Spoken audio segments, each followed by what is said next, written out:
It never worked. He never fought anybody or nothing. It just didn't work because it wasn't his time. Do you understand? So God designed a time for everything that's supposed to happen to you. It's a time connected to it. And we have problems because we can't tell time. It's always the right time for something you want.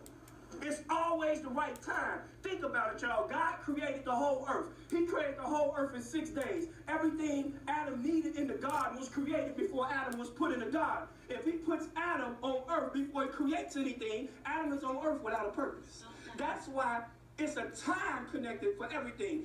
Adam could not get into the garden until after everything was made, because God prepares a place for you. And if the place is not prepared, it don't matter if you're prepared or not, because you are prepared for a place and a time. You are not just fashioned to do something anywhere at any time. You're not called to everybody. You're called to somebody. That's it. You're not called to do everything for God. You're called to do something. Okay? He makes everything beautiful in his time. Now watch this. He also set eternity in the hearts of men, yet they cannot fathom what God has done from beginning to end. He said, "Why? This will make me feel stupid as a man." God says, "I put eternity in you.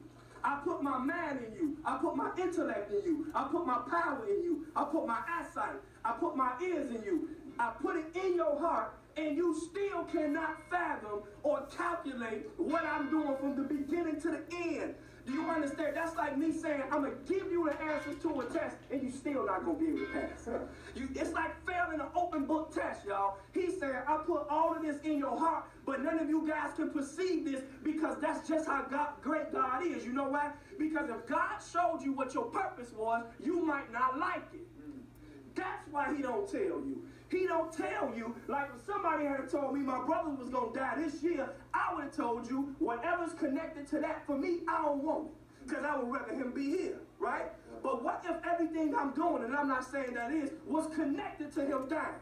Now, if God shows me that, and I say, "God, I don't want that. I don't want that to happen." Well, what about what I'm supposed to do? What about the people I'm supposed to touch? What about the people I'm supposed to speak to? So God gave you the ability to find out, and then gave you the inability to find out. See, this is how God is, because he has to let you know you called, but he got to let you know he's sovereign. He got to let you know that it's certain things I'm going to do in the earth that I'm going to use you to do it, but you ain't going to know that you ain't going to know anything about it. You're just not going to know, because he makes everything beautiful in its time, okay? For instance, I ran into a woman when I was younger that had 2 kids. You know, I really liked her, right? I ain't get with her because she had 2 kids. Having 2 kids wasn't beautiful for me at that time. So I ain't mess around with the girl. Now I got 2 of my own. It's beautiful to me now. See, what I'm trying to say is as you mature, you're able to accept God's will. You're able to accept God's will. I think the mistake that we make is that we don't understand that God makes things beautiful in his time. Just because you don't like something now does not mean you won't like it then. Just because you don't like it on